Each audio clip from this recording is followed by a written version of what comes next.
Nashai! I know, another morning drive to the warehouse.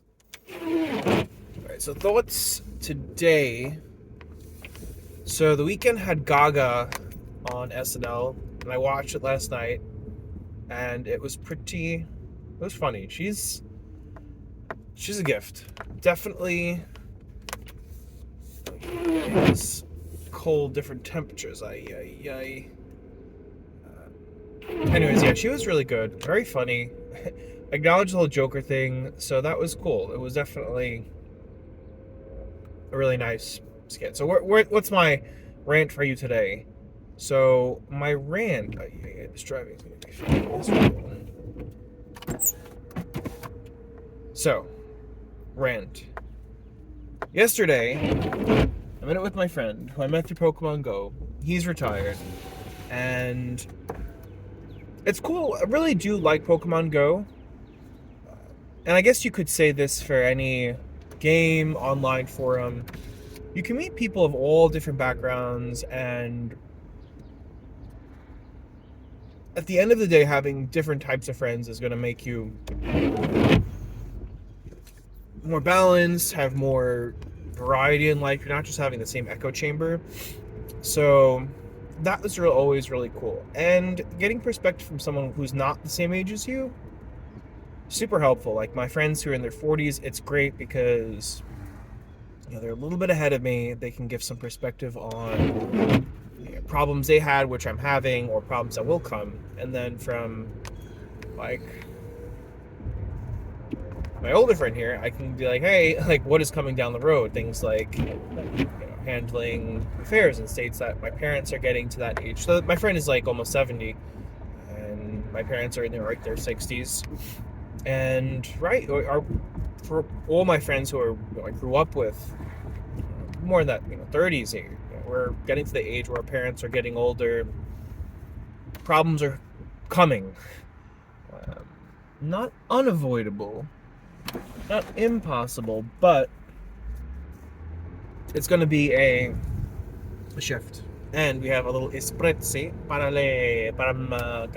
sabak, para obtener qué bueno, una deliciosa café, como bueno. I guess switch to Spanish. So, yes, having all kinds of friends from all different things, super important. Fuck. Somehow right here, it is like fucking blinding. Barely even see the car in front of me. The sun. Like yesterday, the sun was not so bad, but now with this spot right here, it's like, oof. So, anyways, yes, having different types of friends. Okay, now that we're not being blinded by this, the sun anymore. Okay, back to the business of driving, getting to work. Probably slightly late. Who cares? Work's not that important. It's literally just a job. It gives you money. I guess that is maybe one of my key differences between my friend who got me the job here. That for me, at least right now, work is money. It's a job. Otherwise, I don't care. I'm not motivated by I will do the best job I can. Every task will be done very well, but I'm not I need to do younger me was definitely more I have to do things a certain way. Maybe that's some neurodivergence in me. Maybe I have ADD. I don't know, but new me, I'm okay, we'll just do our thing. Obviously, the whole 9 to 5 life or 8 to 5 life is not getting as much done as I want.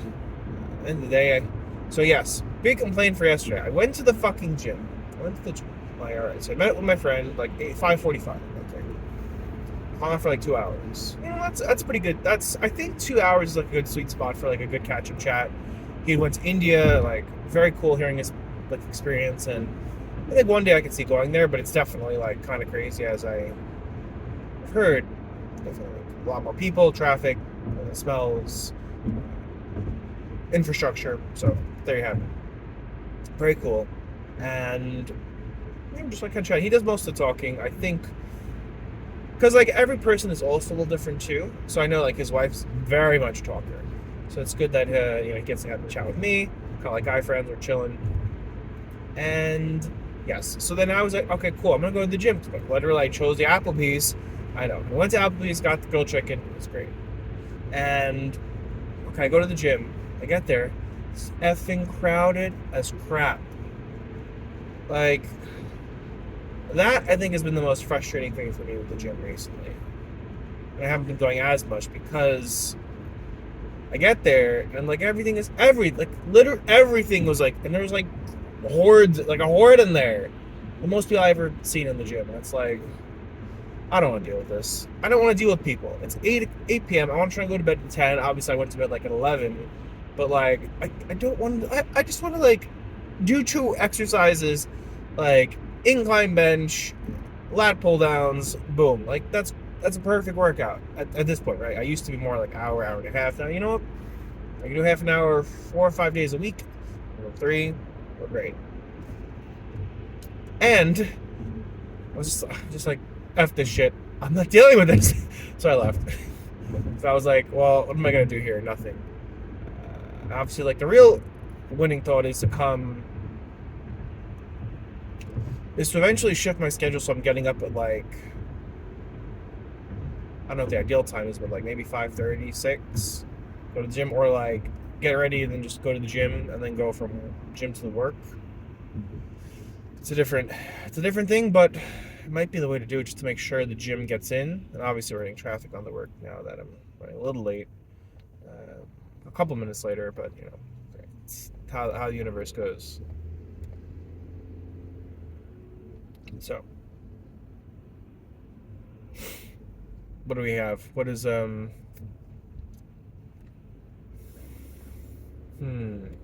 sorry, I was just remembering my package from my friend arrived yesterday and I forgot to check. I definitely have some neurodiverse. I'm just like, oh yeah, by the way, because my friend started a pin business, and it's for like card games that he makes with his family, and I obviously like you support your friends' business because that's what you do. And I ordered some, and he mailed it to me. I mean, we work together, but I think it's good that he's like sending it, getting the tracking on eBay, and getting the the feedback. Obviously, I want to share with people that this is something that is cool and that is great for him. Yeah. So, anywho, back to the gym. That's nothing miserable. And because I'm also doing my training thing, which I've been so hard to like try and find time to learn something. But it's like I want to use my lunch break, but it's like my lunch break I want to recharge, and sort of just not really use my brain. And then after work, it's like I have 4 hours, like to 9-ish, to like do something. It's like having a small time is. I can see how it's very difficult to change and do things. So I'm doing a Tony Robbins thing soon. We'll see how that goes. I'll do a longer video after the 40. So it's 4 days of the online event. Now, for those of you who don't know, Tony Robbins has been in the personal self-help business for a long time. Maybe even controversial. You might see he's kind of like a salesman kind of guy, And I've followed this content for a while. I've definitely listened to some of his stuff, and I was like, you know what? I can definitely get behind his ideas, and what do I have to lose? I can try it's a 4-day event, so I had to use 2 days of the PTO. Like, you know what? Well, if I'm going to put 2 days, and these are like 14-hour days we're talking, and there's a workbook, we're writing stuff, right? So I can listen to podcasts as I'm working, do things, think things, and be like, oh yeah, I'm like learning. And I have learned. But kind of like working out, you do need to challenge yourself, and maybe have to try some things that are a little bit outside our comfort zone, which reminds me of when my friend who is a psychologist was like, you have to expand your zone of comfort or something like that. So when you're stressed or things are kind of out more, that you kind of shut down. Your nervous system is just like overwhelmed, and then you are not really interacting with the thing. So I think that's interesting for sure. So I'm gonna try it. I think that video for you probably 20 minutes at least of reviewing, because it's 4 days of 14 hours. And then the last day I will cut short because I have a Lewis Hose who does the School of Greatness. He's doing a book tour. He'll be in New York City, Midtown. So, also, biggest great change with Midtown, the train that goes straight to Grand Central is like, wow, I love that train. I always catch those instead of Penn now, which I guess part of it's like play Pokemon Go by Bryant Park, and it's located so close to all the Midtown stuff compared to Penn. I mean, you're a little further south. Grand Central is also a very cool station. I think the architecture is way nice. Not nicer, just I guess nicer than Penn. Like it's just such a picturesque thing. So, yes, we'll see how Tony's thing goes. As a Facebook group, I'm in it. I connected with a few people who are like in New York area. Maybe get coffee with eventually. One thing I am changing my mind on, which is a good question to ask yourself every once in a while, is I forget if I got this from maybe it was Tim Ferriss, maybe. I don't know if it was Mark Manson, one of these people, that an idea that what are you changing your mind on? And I think right now I'm in a transition of how I relate to people, or what is a relationship with people. How does that look? What is important? What is not important? And yes.